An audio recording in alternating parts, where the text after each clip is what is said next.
So in 1979, Star Trek the Motion Picture opened, and one of the central concepts of the film was that the Enterprise, NCC 1701, had just spent 18 months being redesigned and refitted. While the general configuration and shapes were still there, there was significant outward physical changes made to the vessel during this time.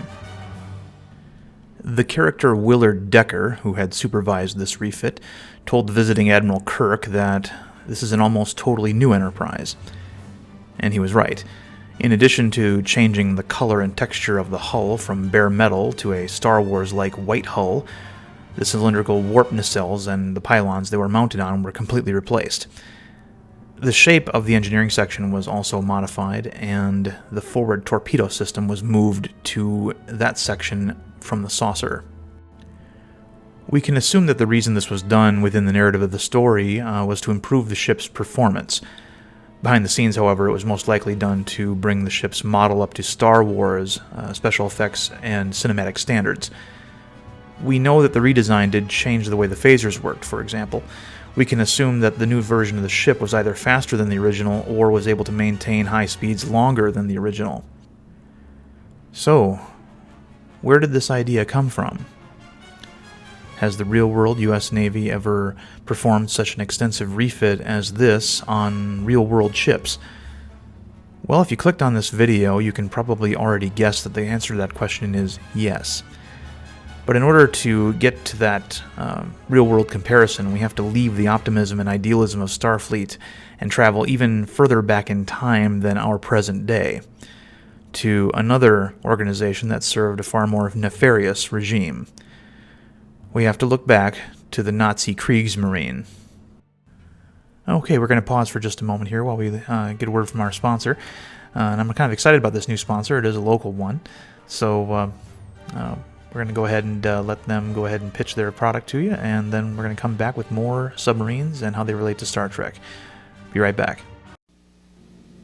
Minneapolis, St. Paul, listen up. This is Jesse the Body Ventura talking to you from the Chicago Lake Liquor Store, across from Sears in Minneapolis. Where should you turkeys go to buy your beer? Chicago Lake Liquor Store. You can get the finest in domestic beer as well as imported beer. You can drink little bottles or drink it like the Body does.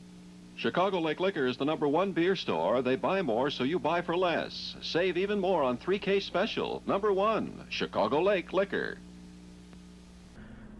During World War II, the Untersee boots, or U-boats, dominated the North Atlantic for the first two-thirds of the war.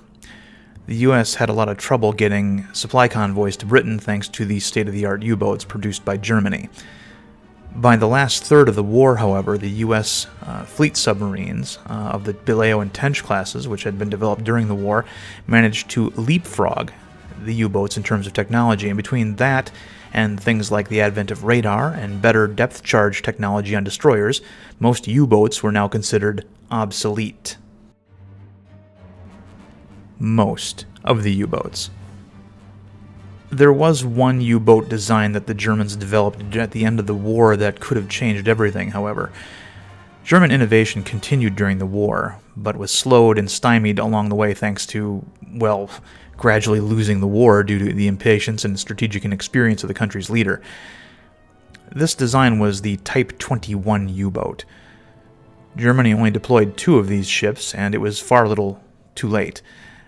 Had they finalized this design just a year earlier, many speculative historians believe that Germany could have reasserted dominance over the North Atlantic and once again choked off supplies to Europe. The Type 21 U-boat had several innovations that made them vastly superior to the American Baleo and Tench classes. They had larger battery capacity, for example. Most World War II-era submarines had to surface once every 18 hours to charge their batteries before submerging again. The Type 21 had to recharge every 75 hours.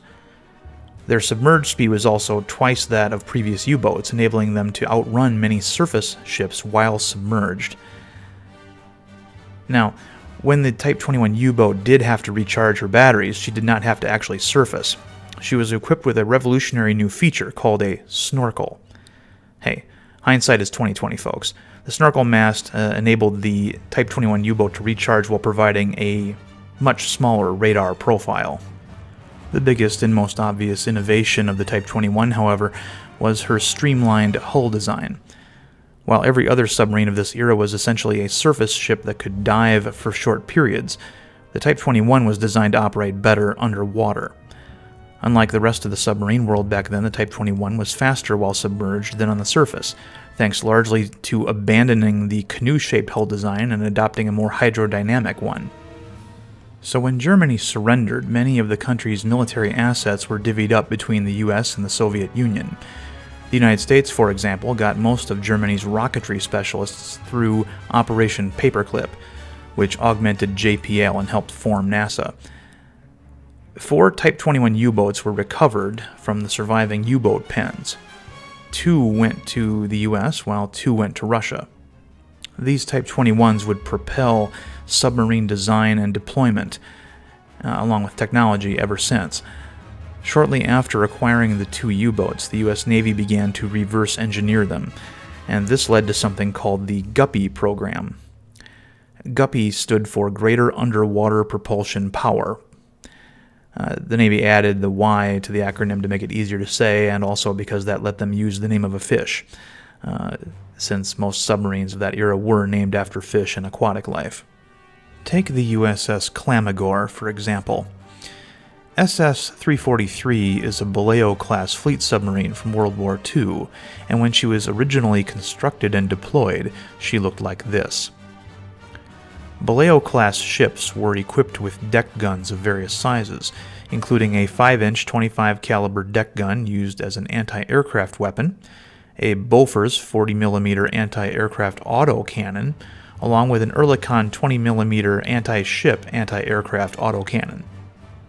During the USS Clamagore's 2 GUPPY conversions, these deck guns were removed. Why? Because she was getting a snorkel and didn't need them anymore. These weapons were only there to protect the ship from attack while doing a battery charge at sea, and now that the ship was going to be able to do that while submerged, there was no need for them. Plus, these guns created extra drag while she moved underwater, affecting performance. They also redesigned the ship's conning tower and replaced it with what we today call a submarine sail.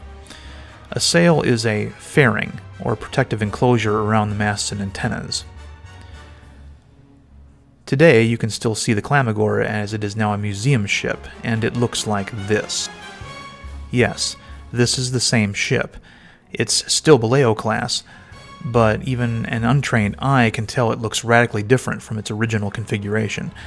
This ship was in service for 28 years thanks to the GUPPY program. So when I look at Star Trek ideas like the Enterprise refit and the multiple variants of the Miranda class, I'm fine with it. There's definitely naval precedent for something like that. If you'd like to support this channel, consider purchasing and reading my book, Captain Steele and Other Stories, on Amazon. It's speculative fiction, and if you like old TV shows like The Twilight Zone, I think you'll enjoy it. Thanks for watching.